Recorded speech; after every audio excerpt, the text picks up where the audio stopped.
Hi hello. ഒരു സമയത്ത് നല്ല ട്രെൻഡിങ് ആയിക്കൊണ്ടിരുന്ന മസ്ക ബണ്ണ് നമുക്കൊന്ന് ഉണ്ടാക്കി നോക്കിയാലോ. കുറഞ്ഞ ഇൻഗ്രീഡിയൻസ് കൊണ്ട് നമുക്ക് റെഡിയാക്കി എടുക്കാം കേട്ടോ. ബട്ടർ, മിൽക്ക് മെയ്ഡ്, ബണ്ണ്, ഇത്ര സാധനം മതി കേട്ടോ ഉണ്ടാക്കാനായിട്ട്.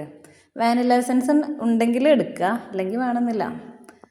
ഇനി നമുക്ക് അല്പം മെൽറ്റായ ബട്ടർ ഒരു പാത്രത്തിലേക്ക് മാറ്റി കൊടുക്കാം. അതിലേക്ക് മധുരത്തിന് ആവശ്യമായിട്ടുള്ള മിൽക്ക് മെയ്ഡ് ചേർത്ത് കൊടുക്കാം. ഇതിന് പകരം ഷുഗർ, പഞ്ചസാര പൊടിച്ചതും പറ്റും കേട്ടോ. മിൽക്ക് മെയ്ഡ് ഉണ്ടെങ്കിൽ മിൽക്ക് മെയ്ഡ് എടുക്കുക, അല്ലെങ്കിൽ ഒരു 3 ടേബിൾ സ്പൂൺ പഞ്ചസാര നൈസായിട്ട് പൊടിച്ചിട്ട് ആ പൊടി ചേർത്താലും മതി. ഇനി ഇതെല്ലാം കൂടെ ഒന്ന് നന്നായി ബീറ്റ് ചെയ്തെടുക്കാം. ബട്ടർ കുറച്ചും കൂടെ മെൽറ്റായാൽ പെട്ടെന്ന് റെഡിയാക്കി എടുക്കാം കേട്ടോ. ഇനി ഒരു ഫോർക്കോ സ്പൂണോ അങ്ങനെ എന്തെങ്കിലും ഉണ്ടെങ്കിൽ അതുകൊണ്ട് നന്നായിട്ട് ബീറ്റ് ചെയ്താൽ മതി. നന്നായി മെൽറ്റായ ബട്ടറാണെന്നുണ്ടെങ്കിൽ പെട്ടെന്ന് റെഡിയായി കിട്ടും കേട്ടോ. ഈ ഒരു പരുവായാൽ മതി. നമ്മൾ ബീറ്റ് ചെയ്യുന്നതിനനുസരിച്ച് തിക്കായിട്ട് വരുന്നുണ്ട്. കൂടുതൽ തിക്കായിട്ട് വേണമെന്നുണ്ടെങ്കിൽ 2 മിനിറ്റ് ഫ്രിഡ്ജിലൊന്ന് വെച്ചാൽ മതി കേട്ടോ.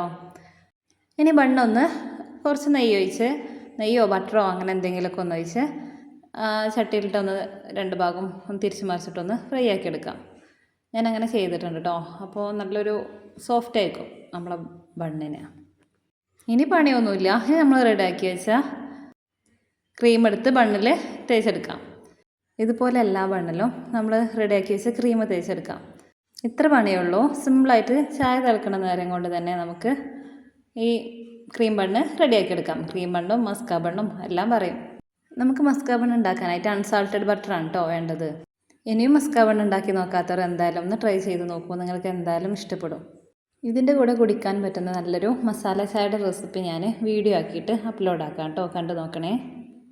നിങ്ങൾക്ക് എൻ്റെ ഈ വീഡിയോ ഇഷ്ടപ്പെട്ടാൽ എൻ്റെ ചാനലൊന്ന് സബ്സ്ക്രൈബ് ചെയ്യണേ, ലൈക്ക് തരണേ, കമൻറ്റ് ഇടാൻ മറക്കല്ലേ. ഇതുപോലത്തെ ഒരുപാട് നല്ല റെസിപ്പീസ് ഞാൻ അപ്ലോഡ് ആക്കിയിട്ടുണ്ട്. കണ്ടു നോക്കണേ.